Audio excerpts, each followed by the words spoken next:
If I were to ask you where the nearest water tower is, you'd probably have to think about it for a little while.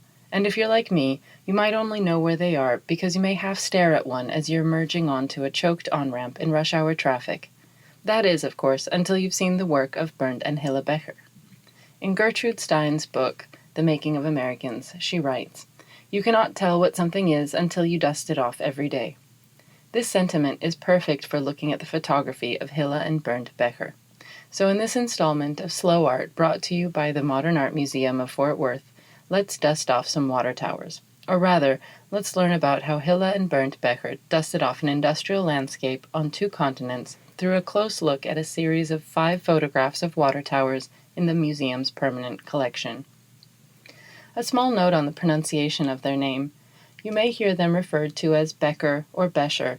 However, for this production, I will refer to them as Becher, which is closest to the German pronunciation. So let's take a look. Starting from left to right, we can see the 5 water towers photographed in Dortmund-Gravelle, Germany in 1965, Maisoncelles in Seine-et-Marne, France in 1972, Bochum, Germany in 1980, Macedonia, Ohio in the United States in 1982, and lastly, Béziers in Hérault, France, 1984. It may come as a surprise to realize that the towers were photographed over the span of 2 decades. The uniformity amongst them makes it more believable that they were taken within a period of 5 minutes rather than 20 years. Take a look at the sky. It is nearly the same color in each photograph, despite them being taken on different continents. Notice the framing of the towers on the picture plane. They are equally placed right in the middle with almost as much space from the top of the towers to the top of the picture in each one. They also have nearly the same thin band of earth on the bottom of the picture as well. Shadows on the tower are soft and minimal, and context clues about where those towers reside is also minimal.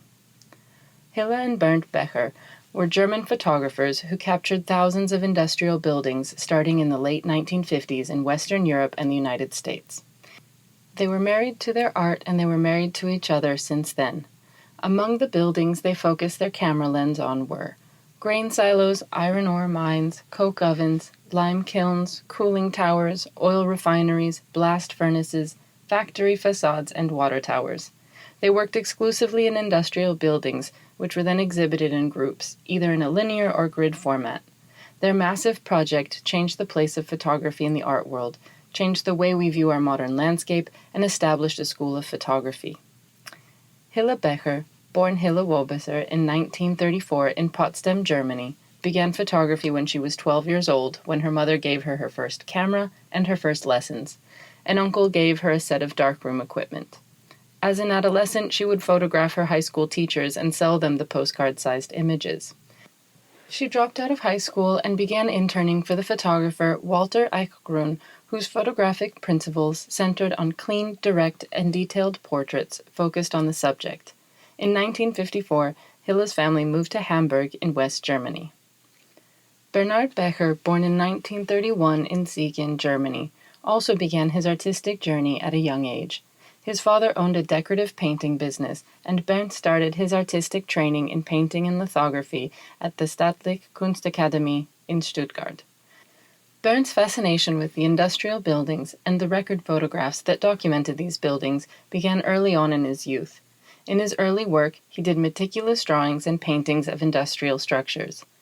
Because of the time-consuming process, he began to photograph the structures so as to continue drawing them in his studio. It was around this time, in 1959, having moved to Düsseldorf to study typography at Staatliche Kunstakademie Düsseldorf, that he met Hilla, who had been working with the art department there, to advise them on the equipment needed to build a photography program. The two began to work together and to benefit from Hilla's wealth of expertise in photography. As the paint and paintbrush artist that Bernd was, he played around with the idea of using the photographs in collage, and it was in these initial attempts at collage that the two began to notice, as they were putting the images side by side, that the way they were looking at the structures was changing. The couple soon realized that their interest was in the structures themselves, and not necessarily in depicting them through lithographs, paintings, or collage. The impending disappearance these industrial structures faced due to shifting needs in an increasingly globalized world, though not the primary motivation, was certainly a catalyst for the urgency of their work. On several occasions, the structures were often literally disappearing in front of their eyes. Over the next few years, they would develop a systematic and objective way of depicting the industrial landscape that would highlight the beauty and the functionality of these structures. They married in 1961. In a characteristically nonchalant way, Hilla said, "We just traveled around, photographing this and that, and after a while, when you have a lot of images, you have to sort them out." I love how this statement completely underplays the complexity and the tremendous impact their work has in the world of art photography and documentation of the West's industrial past. Much of the trends in photography tended towards glorification or aesthetics and were full of pathos and subjectivity. The Bechers rejected this idea, and having grown up in Hitler's Germany, the couple was wary of subjectivity due to the vast dissemination and impact of propaganda in society and in art alike. It is no surprise, then, that they rejected any form of subjectivity, narrative, or evaluation. Their interest was in the type of photography that was used for commercial and documentarian ends, as exemplified in the fields of biology and zoology, as well as promotional and record photography. Hilla and Bernd were not the first photographers in the world of art to engage in photography as a mode of collecting, classifying, and documenting. Already in the 1880s, Edward Muybridge photographed animals and humans in motion to capture their frame-by-frame movements, which would profoundly change the way artists painted living things in motion. Closer to home, the German photographer August Sander began a project in 1911 known as the Archetype Pictures, which were an effort to catalog the German people. His aim was to create neutral portraits of every class and type of people: butchers, circus clowns, farmers, laborers. In Sander's own words, "I hate nothing more than sugary photographs with tricks, poses, and effects, so allow me to be honest and tell the truth about our age and its people." What is the purpose of all this objectivity and collecting? An entomologist pins not one, but hundreds of butterflies to a board in order to study them as a species, and the Bechers came to examine the industrial buildings in a similar way. It is through looking at these photographs as a collective that Hilla and Bernd honed their artistic focus on the formal qualities of these industrial structures. With one tower, you barely notice it. With over 20,000 images that Hilla and Bernd took over more than 4 decades, you have a detailed inventory of the industrial forms in the United States and Western Europe. Though they started with factories in the Ruhr Valley area of East Germany, where Bernd had grown up, and not with water towers, the same principles guided their practice no matter what type of industrial structure they were photographing. Let's look at their process in order to see how they managed to create such uniformity in their work. It is not often that a discussion about photography doesn't incorporate the topic of truth and objectivity. An early sales pitch for the first Kodak in 1888 said, "You press the button, we do the rest." The camera as a machine has often capitalized on the accuracy and objectivity of its subject matter as a result of technology. Since then, of course, it has been established that the camera is no less subjective than an artist's hand in many ways. What a photographer chooses to photograph, from which angle, the lighting and composition, and much more can drastically change how reality is perceived. This may also give the impression that all Hilla and Bernd had to do was press a button. Their process was much more involved than that, and they went to painstaking lengths to achieve objectivity. It was not achieved, as Kodak would claim, with the click of the shutter, but through a deliberate attention to it. But what does all of this objectivity achieve? Wouldn't it be more fun to be more emotionally expressive? The Bechers' answer is a definitive no.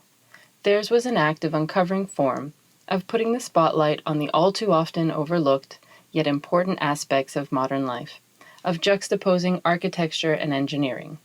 A good anthropologist in the field writes out extensive, painstaking notes on rituals and behaviors, and now will also make their personal point of view open and clear to their audience, so as to note their subjectivity. By doing this, the anthropologist and the Bechers alike are giving voice to the thing being studied, whether that be a culture or a building. Without aiming at a specific conclusion, they went into the field with the goal of observing objectively and thoroughly. What comes out of this is an incredible cross-cultural survey of industrial forms which uncover fascinating information on what it means to build functional buildings. The uniformity of the images needed a consistent presentation in order to bring out the structures themselves. In order to do this, they mostly photographed at sunrise on hazy days without clouds. This results in an absence of harsh shadows, convex surfaces flattened, and tonal uniformity. They wanted to eliminate any atmospheric conditions that may conjure up emotional interpretations or harsh contrasts of light and dark. They used a large format 8x10 camera, which was ideal for capturing details, but was also a pretty hefty piece of equipment. The camera had to be positioned so as to neither look up or down on the structures, but straight on. This also presented the structures as being the same size, though in reality their size varied. This framing maintained consistent and stable proportions of the towers within the picture plane and between one another. In an objective manner, they were controlling and eliminating any information that was not directly a part of the form of the water tower. Throughout the various series undertaken, Hilla and Bernd had to manage a variety of factors, including but not limited to abiding by safety regulations, convincing foremen and owners that they thought the structures were aesthetically valuable, scaling factory scaffolding to get the best angles, and even just locating the structures. It didn't matter who among the couple actually took the photo. Both followed the same process. In many cases, neither one knew who had actually taken any individual shot. Sometimes they would be side by side while photographing, while other times, after having acquired a second set of equipment, they might separate, taking advantage of ideal atmospheric conditions to photograph different structures or photograph the same structure from various angles. They worked as a team and not so much as Hilla and Bernd. And in fact, for much of their career, they had their son, Max, along for the literal ride across France, Holland, Luxembourg, England, Scotland, Wales, and the United States. Once old enough, he also participated in the process. A lovely little piece of family history is that Max also grew to be an art photographer practicing with his wife. Any medium other than photography would alter the focus away from the objects. Appropriating the methodology of record photographers like Walter Eichrum, Hiller's earlier mentor, they had a conservative and documentarian method of photographing their subjects, focusing on clarity and detail over narrative and subjectivity. Once the Bechers had amassed a significant number of photographs to work from, the couple were able to classify and arrange the images into categories in order to be displayed. The first layer of classification was based on function. Water towers were placed with water towers, grain silos with grain silos, factory facades with factory facades. After that, some groupings would organize structures by shapes, some by shape and building material, and others would include various angles of one structure.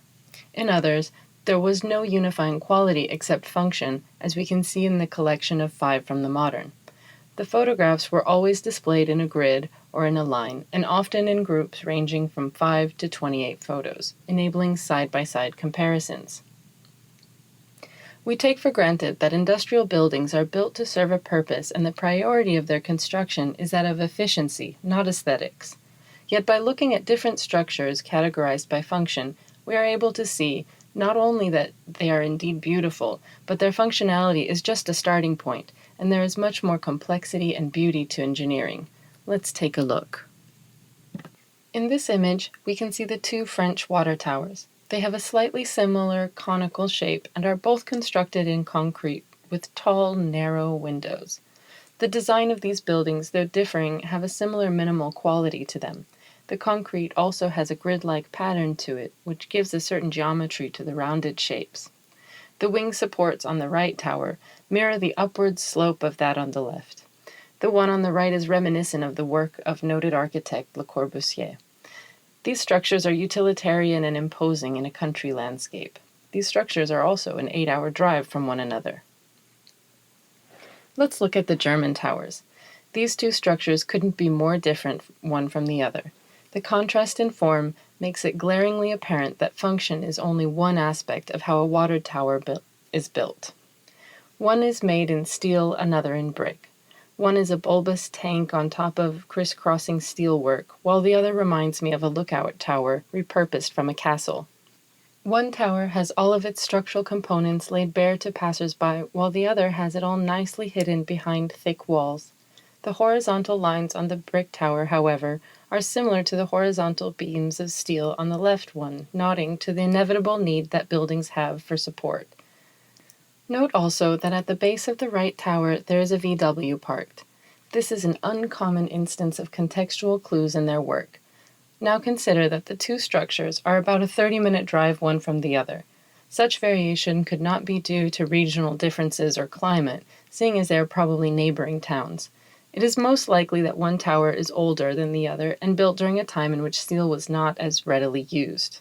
Maybe the building was repurposed from another function. Maybe the two towns have different building rules due to the preservation of historical aesthetics. My German isn't good enough to call up and find out, but it's fun to think about and imagine that Hilla and Bernd may have obtained this information. Let's compare this German and American tower. They seem to have followed a similar blueprint, with a bulb atop a central tube surrounded by sometimes more, other times less metalwork. The American tower is also marked with the name of the town, which is quite common in many towers in America, in addition to being tagged by someone supposedly named Bob. You may also be able to spot a dark shade of the words Macedonia, which must have been painted over and then repainted to its right. They are remarkably similar, despite the fact that one must cross an ocean to get from one to the other. Several factors come into play in determining how a water tower, or any other structure for that matter, will take shape, among which are when it was built, available and affordable materials and technologies, climate, among other factors, that as viewers we can only wonder. Hilla and Bernd, through focusing on the structures as forms, as sculptures, became experts. They could explain how the water towers on top of New York buildings were assembled. They could compare the efficiency of the various water towers. They knew how factories worked and were aware of their rise and how they decayed in the West. To hear them talk about the structures is a story of functionality of the buildings, of the process of photographing them, of the nuanced experiences and histories that go along with them. Hilla said that the water towers were the series that were the most fun. They were easy to locate, easy to decide which angle to photograph from due to their round shape and uniformity. Permits were not necessary. Safety regulations were minimal to non-existent. Convincing locals they thought the structures were beautiful was never too difficult. No one ever called the police on them, and they were one of the structures not disappearing as quickly as the others. Hilla referred to these buildings as pots on stilts, or as a costume parade. While individually the photographs are beautiful, and in our post-industrial society they may evoke nostalgic feelings, they are not intended to be nostalgic or prescribe any particular emotions. Hilla and Bernd referred to what they were doing as typologies, or studies of place, and would refer to the buildings as anonymous sculptures. This title of anonymous sculpture alludes to Marcel Duchamp with his idea of the ready-made. Indeed, the subjects of their work were ready-made for them to capture. These structures are anonymous pieces of engineering, not architecture, and were built by anonymous people rather than illustrious architects. Finding them and elevating them, Hilla and Bernd draw our attention to their existence, to their functionality, to their form. Speaking in 2005 for a documentary walkthrough of their retrospective exhibit at the Hamburger Bahnhof Museum in Berlin, Bernd states that the work was objective, but their lesson was subjective. Many questioned whether Hilla and Bernd's work was art at all when they first began to receive notice in the 60s and 70s. The situation was even more complex for Hilla, who was often overlooked in the early days of their career. In their first solo exhibition in 1963 in the Ruth Knoll bookstore and gallery held in Siegen, only Bernd's name was on the billing, entitled Bernard Becher Photos. An essay followed this show in 1964, where again Hilla's name was absent. The first show that did have her name was in 1967. Additionally, when the University of Dusseldorf was looking to hire an instructor for the photography program, they hired Bernd and not Hilla. This surely must have stung, since it was Hilla who brought the technical expertise in photography to Bernd, and who had helped to advise the initial building of the department years before.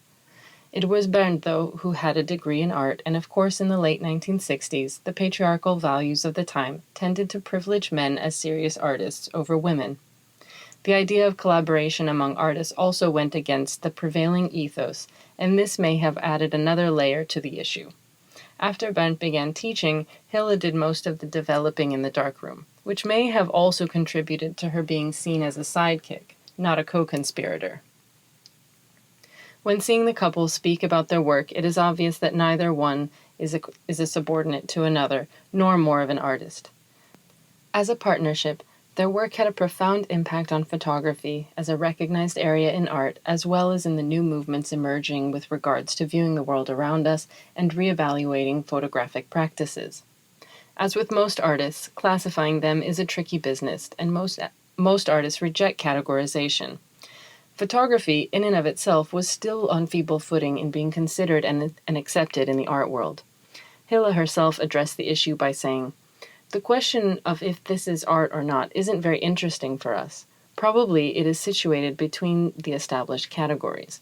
Anyway, the audience which is interested in art would be most open-minded and willing to think about it." As we look on at the images as viewers, and their sheer beauty of the shapes and the monumentality of their oeuvre sinks in, it is hard to unsee their artistry. The couple seemed to be too busy with their project to really get distracted with these discussions. They moved in supportive artistic circles, among whom was Carl Andre, Sol LeWitt, and many others. In an essay for Art Forum in 1972, Carl Andre wrote, "The photographs of the Bechers record the transient existence of purely functional structures and reveal the degree to which form is determined by the invariant requirements of function." Hilla describes the early years of their work and the circle of artists they spent time with and showed their work with fondly, saying how they were a close and non-competitive group. They were equally interested in each other's work. The beauty of the forms that emerge from the images, the fascinating oscillation between form and function, and the presentation of these structures in grid-like groups leave no doubt that what they were doing is art. It is no wonder that these conceptualists and minimalists were the artists that would support Hilla and Bernd's project. While categorization is often complex, their work is most often shown alongside other minimalist and conceptual work. In the way that conceptual artwork prioritizes ideas over aesthetics, so the typologies of Hilla and Bernd draw attention to the ideas of functionality and engineering rather than to the aesthetics of picture-making. Conceptual artists often use commercial or manufacturing process in creating their work, and again, similarly, Hilla and Bernd use the photographic principles of commercial and record photography, and not those of art photographers. Their work also employs many of the formal elements common in minimalist work, such as linear and grid formatting, the use of rhythm and repetition, and flatness. Let's also not forget that concurrently, a reevaluation of the natural environment, the built world, and manufacturing is seen in art, but also in society in general. We see this in the rise of environmentalism, with the first Earth Day in 1970 as a sign of the times, but also in the increased awareness of the mass-produced consumer culture. In the art world, these ideas were focal points in pop art and earth art. However, they were not alone. There were many artists and photographers who were turning their eyes and their lens toward the man-made environment. In 1976, the exhibition entitled New Topographics, Photographs of a Man-Altered Landscape showed the photographs of Robert Adams, Louis Baltz, Joe Diehl, Frank Golby, Nicholas Nixon, and the only non-Americans, Hilla and Bernd Becher. Common among the work in this show was the focus on the impact of humans on the landscape through industrialization and consumerism. It sheds light on an environment in which humans have held a tremendous impact, yet are not the focal point. Central in these works was construction, cars, the sprawl of motorways, and parking lots. The work in this show was neither moralizing nor glorifying, but a quiet, steady look at the way things are through a medium ideally suited to this task. In addition to their own magnificent work, they built a strong program at the Dusseldorf School of Photography, and their students, including Thomas Struth, Candida Hofer, Andreas Gursky, and others, would continue to record the world with a quiet, documenting eye. They would employ many of the same principles that the Bechers advocated, such as working in typologies, photographing ready-made elements of the world around them, and employing elements of conceptualism and minimalism. You can see in the work of Struth and Hofer that the apple didn't fall far from the mentor's tree. We can see from a small selection of the work by Thomas Struth the similarity of focus on the built environment, and in the emphasis on the linearity of the cityscapes. In Candida Hofer's work, though now taking the camera indoors, the structural qualities of these ornate buildings, the visual cadence achieved through the row of books, and the incredible detail are definitely influences from Hilla and Bernd. Whether in libraries or cityscapes, they use the large format camera to focus on details and highlight repeated patterns, be that of rows of books or through the punctuation of skyscraper windows. In 1990, the judges of the Venice Biennale awarded Hilla and Bernd Becher a prize for their photographs, despite the fact that there was no category for photography that year. The judges chose the second most applicable category, sculpture.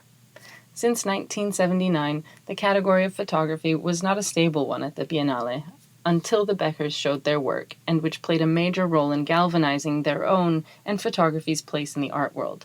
The category has been there since. Hilla and Bernd made an important contribution to photography, redefining how and what we photograph. The result of their patient dedication preserves a world which is largely gone in the post-industrial West.